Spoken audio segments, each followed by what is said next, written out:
সিদ্ধান্ত আমারটা হবে। বারবার জমিন থেকে মোল্লাদেরকে উৎখাত করতে চেয়েছিস, মোল্লারা থাকবে, তুই জমিন থেকে উৎখাত হয়ে যাবে। তুই শুধু উৎখাত হবি না, তোর 14 গোষ্ঠী উৎখাত হয়ে যাবে। এমন অবস্থা হবে ইঁদুরের গর্ত খুঁজে পাবি না পালানোর জন্য। নতুন নতুন বাংলাদেশ, যে বাংলাদেশে আমরা নিঃশ্বাস নিতে পারছি। 12 জায়গায় আমার ফোন রেকর্ড হতো, 12 জায়গায় কথা বলা যেত না, ধরা যাবে না, ছোঁয়া যাবে না, বলা যাবে না কথা।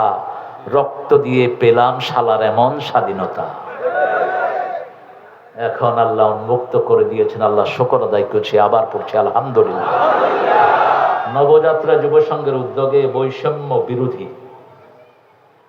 ছাত্র আন্দোলনের শহীদ ছাত্র জনতা ও কোরআনের পাখি আল্লামা দেলোয়ার সাইদ গফরাহুল্লাহ, আপনাদের এই থানাটাকে তিনি সবচেয়ে বেশি ভালোবাসতেন। আপনাদের এই কাপাসাতে বহুবার তিনি এসেছেন, দিনেও এসেছেন।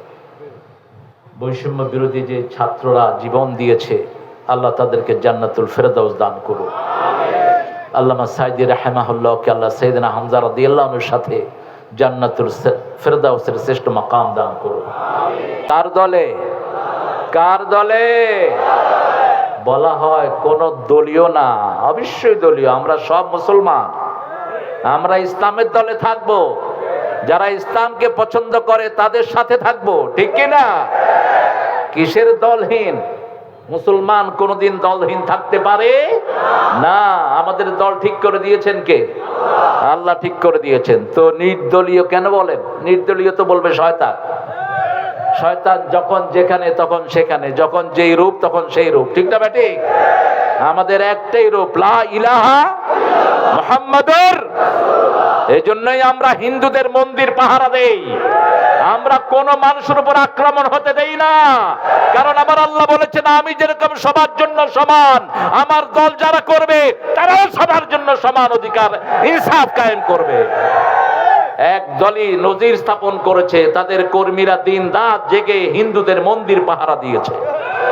আর যারা লুট করেছো, যারা লুটের সংস্কৃতি গ্রহণ করেছো, তোমরা কখনো মুসলমানের বন্ধু নও, তোমরা কখনো ইসলামের বন্ধু নও, মানুষের বন্ধু নও। কোন জালেমকে আল্লাহ দুনিয়াতে রাখবেন না। আমরা জুলুম করব না, রাজি আছেন তো? দেখি কারা কারা রাজি নাই, হাত তুলেন। এবার হাত তুলে দেখান কারা কারা জুলুমের বিরুদ্ধে দাঁড়াবেন, হাত তুলেন। আল্লাহ হাতগুলো কবুল করেন, আল্লাহ হাতগুলো কবুল করেন। হাতগুলো নামাই। তোমরা কাদেরকে মেরেছো তোমরা বুঝো না। যে শেফাকে তোমরা মাহফিল থেকে বের করে দিয়েছো, সেই শেফা রাতের অন্ধকারে তোমাদের জন্য দোয়া করে করে কাঁদে। আমার এই শেফাউল হককে বহু প্রোগ্রাম থেকে বের করে দেওয়া হয়েছে, কারণ সে মুসলমান, কারণ সে ইসলামী দলের নেতা। কিন্তু সে তো একজনকেও বের করেনি। গত সপ্তাহে যারা তাকে বের করেছে তাদের সাথেই বৈঠক হয়েছে, একজনকেও বের করেনি। এটার নাম ইসলাম। এটার নাম কি? ইযা জাআ নাসরুল্লাহ। আল্লাহ সাহায্য চান তো? আপনারা চান তো? আল্লাহর সাহায্য চাইতে হলে আল্লাহকে সাহায্য করতে হবে। সূরা মুহাম্মদে আল্লাহ বলেছেন, ইন তানসুরুল্লাহ ইয়ানসুরকুম ওয়া ইউসাব্বিত আকদামাকুম। তুমি যদি আল্লাহকে সাহায্য করো, আল্লাহ তোমাকে সাহায্য করবেন। আল্লাহ তোমাদের পাকে মজবুত করে দিবেন।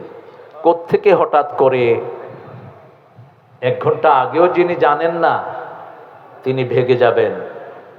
তিনি কোরমা পোলাও অনেক খাওয়া আয়োজন করে রেখেছেন, ভালো করে খাবেন। আল্লাহ কয় না, সিদ্ধান্ত আমারটা হবে। বারবার জমিন থেকে মোল্লাদেরকে উৎখাত করতে চেয়েছিস, মোল্লারা থাকবে, তুই জমিন থেকে উৎখাত হয়ে যাবে। তুই শুধু উৎখাত হবি না, তোর 14 গোষ্ঠী উৎখাত হয়ে যাবে। এমন অবস্থা হবে ইঁদুরের গর্ত খুঁজে পাবি না পালানোর জন্য। এক আল্লামা বলেছিলেন, আমি দেখছি উত্তর গগনে কালো মেঘ জমেছে। ইত্তাকু ফিরাসাতাল মুমিন ফাইন্নাহু ইয়ানজুরু বিনূরিল্লাহ। মোমেনের দূরদর্শিতা থেকে বাঁচো। তারা আল্লাহ নূর দিয়ে দেখে, তাদের চোখের মধ্যে আল্লাহ নূর থাকে। কিভাবে বললেন কথাগুলো? এমন অবস্থা হবে মামু বাড়ি দিল্লি গিয়ে পড়বা, আর কোথাও জায়গা হয়নি। কোথায় কোথায়? কিভাবে বললেন? কিভাবে বললেন? এই আল্লামার সাথে আমার জীবনের প্রায় 40-45 বছর কেটেছে। রাতে দিনে আমি তাকে দেখেছি। দিনে মাহফিল, রাতে তাহাজ্জুদের নামাজে দাঁড়িয়ে থাকতেন আল্লামা। আল্লাহ তার কবরকে জান্নাতুল ফেরদাউস বানিয়ে দিক। আল্লাহ তার জীবনের গুনাহগুলো মাফ করে দিক। আমরা ওই ভাইদের জন্য মনের ভিতর কোনো ঘৃণা রাখি না, বুক ভরা ভালোবাসা রাখি। তোমরা কোরআনে আসো, ইসলামে আসো, আল্লাহকে সেজদা দাও, আল্লাহর জমিনে আল্লাহর গোলাম হয়ে যাও। ঠিক তবে ঠিক। ইদা যা আ, যখন আসবে আল্লাহর সাহায্য। যা আ বললেন, যা আর সাথে এফোর্ট জড়িত। যারা আলেম বুঝবেন, যা আ বলা হয় মানুষের জন্য, আর আল্লাহ যখন কিছু আনান, আল্লাহ আতা বানান, আতা আতা শব্দ ব্যবহার করেন। ও আম্মা মান উতিয়া কিতাবাহু বিয়ামিনিহি ফাসাউফা ইউহাসাবু হিসাবাই ইয়াসীরা। আতা মানে হলো যেটা আসতে কোনো কষ্ট হয় না, অর্থাৎ বিনা পরিশ্রমে হয়ে যায়। আল্লাহ রাব্বুল আলামিন দুর্বলতার ঊর্ধ্বে, কষ্টের ঊর্ধ্বে, ইদা আরাদা শাইয়ান আন ইয়াকুলা লাহু কুন, বলা মাত্রই ফায়াকুন হয়ে যায়। ইল্লা মান আতাল্লাহ বিকালবিন সালিম। কিন্তু মানুষ যখন কোনো কিছু অর্জন করতে যায় তখন কষ্টের দরকার আছে না নাই? অসংখ্য কষ্ট। মান জাআ বিল হাসানাতি ফালাহু আশারু আমসালিহা। একটা ভালো কাজ যে করবে 10টা নেকি তাকে দেয়া হবে। ভালো কাজ করার জন্য মনে ইচ্ছা করতে হবে, জায়গায় যেতে হবে, ওযু করতে হবে, ভালো নিয়ত করতে হবে। ঠিক না বেঠে? তারপরে কি পাওয়া যাবে? নেকি পাওয়া যাবে। ইযা জাআ নাসরুল্লাহি, যখন আসলো আল্লাহর সাহায্য। যা মানে এমনে আসে নেই। ছেলেগুলো সব কিছু উৎসর্গ করে দিয়ে রাস্তায় নেমেছে। গুলি একটার পর একটা বুকে নেয়ার জন্য যখন তৈরি হয়েছে, আল্লাহ বলেছেন এখন আমার সাহায্য তোমাদের জন্য তৈরি হয়ে আছে। কোত্থেকে আসলো এত মানুষ? আপনাকে মনে করেন শুধু মানুষ? এদের সাথে লক্ষ কোটি ফেরেশতা আল্লাহ পাঠিয়ে দিয়েছেন। আল্লাহ রাব্বুল আলামিন বদরের যুদ্ধের কথা কোরআন শরীফে উল্লেখ করেছেন। আনতুম আযিল্লাহ, তোমরা ছিলে অপমানিত। সাহায্য করছেন কে? সেই আল্লাহ এখনো আছে না নাই?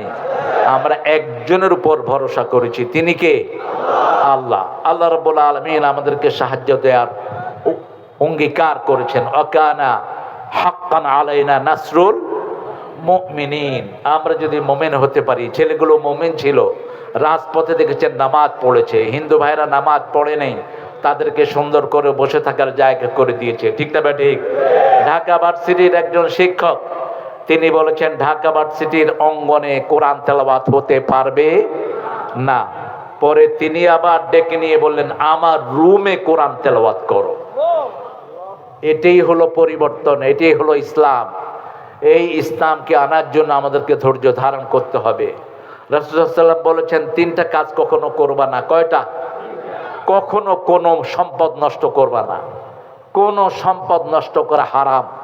কারো বাড়ি ভাঙা, কারো ঘর ভাঙা, কারো দোকান ভাঙা, কোনো কিছুতে আগুন দেয়া, গাছের পাতা ছিঁড়া, রাস্তা নষ্ট করা, ক্ষেতের ফসল নষ্ট করা, কোনোটাই ইসলামে জায়েজ নাই। 2 নম্বর বলেছেন সময় নষ্ট করা যাবে, সময় নষ্ট করা যাবে না, সময় অপচয় করতে পারবেন না। 3 নাম্বার, আপনি কারো হক নষ্ট করতে পারবেন না। মানুষের হক আমাদের উপর আছে। একজনের হক কি? একজন মানুষ, আর কোনো পরিচয় নাই। সে কোন ধর্মের কিচ্ছু পরিচয় নাই। ওই মানুষ আমার কাছে সাহায্য চেয়েছে, তাকে সাহায্য করতে হবে। ওই মানুষের মুখে খাবার নাই, তাকে খাবার দিতে হবে। রাসূলুল্লাহ সাল্লাল্লাহু আলাইহি ওয়াসাল্লাম বলছেন ওই লোকটা মুমিন না যে লোকটা পেট পুরে খেলো আর তার প্রতিবেশী না খেয়ে থাকলো। প্রতিবেশী হিন্দু কি বৌদ্ধ এই কথা ইসলামে বলা হয়নি। প্রতিবেশী তাকে খাওয়া দিতে হবে। এটা কার হুকুম? এখন আমরা ইসলাম চাই, আমরা কি মানুষের ভালোবাসা চাই না বিরোধিতা চাই? ভালোবাসা যদি চান কার উপর আক্রমণ করবেন না, প্রাণের শত্রুর উপরও আমরা আক্রমণ করব না। নির্দিষ্ট এজলাস আছে, নির্দিষ্ট সিস্টেম আছে, সিস্টেমে বিচার হবে। ঠিক না ঠিক? রাসূল বলেছেন বিনা বিচারে যারা কাউকে মারে, কোন বিধর্মীকেও যদি কেউ বিনা বিচারে মারে, সে জান্নাতের গন্ধ পাবে না। ইসলাম আমাদেরকে সেটা শিক্ষা দেয়নি। আমার ভাইকে, আমার ভাগ্নিকে শহীদ করা হয়েছে। আমার ভাগ্নি জামাইকে 8 বছর আয়না ঘর, ওখানে কোনো আয়না নাই, কিন্তু আয়না ঘরে গুম করে রাখা হয়েছে। তিনি কথায় কথায় বলেন, আমার কি অপরাধ? তোর শুধু একটা অপরাধ, এক আয়না ঘরের কারণে তোরে 1000 বছর জেলখানায় রাখা উচিত। তোর সব সাঙ্গ পাঙ্গকে আয়না ঘরে ঢুকিয়ে দেওয়া উচিত। কেমন যন্ত্রণা হয়! 8টি বছর একজনের হাত খোলা হয়নি, চোখ খোলা হয়নি, পা খোলা হয়নি। একটা লোককে 8টি বছর হাত পা চোখ বেঁধে রাখা হয়েছে। আজান পর্যন্ত শুনতে দেওয়া হয়নি। যখন আজানের শব্দ হতো, জোরে বাজনা বাজিয়ে দেওয়া হতো। ভাইগনা ব্যারিস্টার আরমান, আমি তাকে জিজ্ঞেস করলাম নামাজ কেমনে পড়তা? বলতো, মামা যখন মিউজিক বাজিয়ে দিত তখন মনে করতাম যে আজান হচ্ছে। ওযুর জন্য সীমিত পানি দেওয়া হয়েছে। যারা আয়না ঘরের এই কুশলীগুলি ছিল, আমি অত্যন্ত বিনয়ের সাথে আর্মিদেরকে বলবো, এদেরকে ধরো, এদেরকে ধরে ওই আয়না ঘরে রাখো। এদের যারা সাঙ্গ পাঙ্গ ছিল তাদেরকে ওই আয়না ঘরে রাখো। আর যদি তারা কালেমা পড়ে পরিপূর্ণ মুসলমান হয়ে যায়, তাদেরকে মাফ করে দাও। ইসলামের উদারতার চেয়ে বড় উদারতা পৃথিবীর কারোই